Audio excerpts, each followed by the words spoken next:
The outrage among people who work for General Motors in Canada, it is growing. Employees at the plant in Oshawa, which is west of Toronto, started the day by stopping work. The union says members staged the demonstration after GM confirmed the plant will close at the end of this year. CBC's Stephanie Skandaris is standing by live in Oshawa. You are just outside of that GM plant where this action took place. What are you hearing, Stephanie? Well, what we know, Suhanna, is that production has resumed at the plant here in Oshawa, the GM plant here. We know that this morning's protest started at about 8 o'clock, lasted until about 9:30, so an hour and a half. That's less than yesterday's similar protest. That one lasted for 5 hours.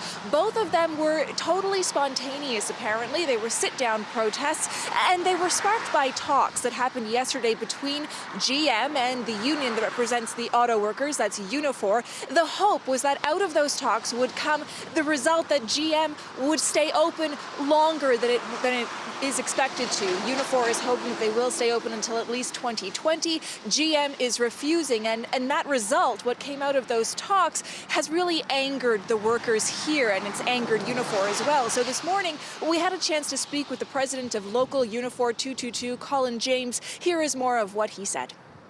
We would understand, we wouldn't like it, but we would understand if they were losing money, if the quality was poor, if there was a justified reason. Today, there is no justified reason other than corporate greed.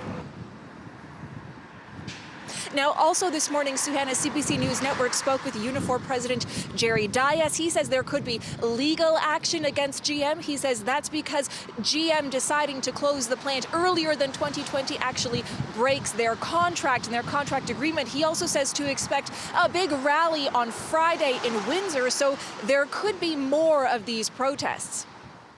And General Motors, what is it saying, Stephanie?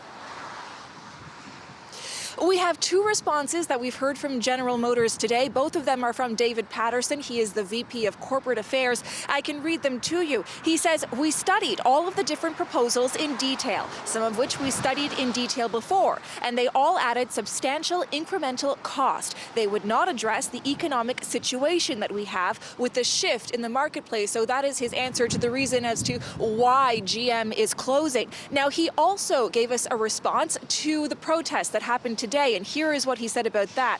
He said, "We understand our union's frustration, but need to now work together to deliver supports, transition, and training for our employees for new opportunities over the coming year." And in fact, Suhanna, GM says it has identified job opportunities for the nearly 3,000 workers who will lose their jobs when this plant closes. GM says it's willing to pay for retraining. It also says it's open to renegotiating packages for the workers on top of what's already included in their contracts. It also says about half of the people who will lose their jobs are now eligible for their pensions, and that comes with a lump sum payment, a $20,000 car voucher, and more. The union, though, says none of that is enough. None of that makes up for the loss of the plant here in Oshawa and for the jobs here, Suhanna.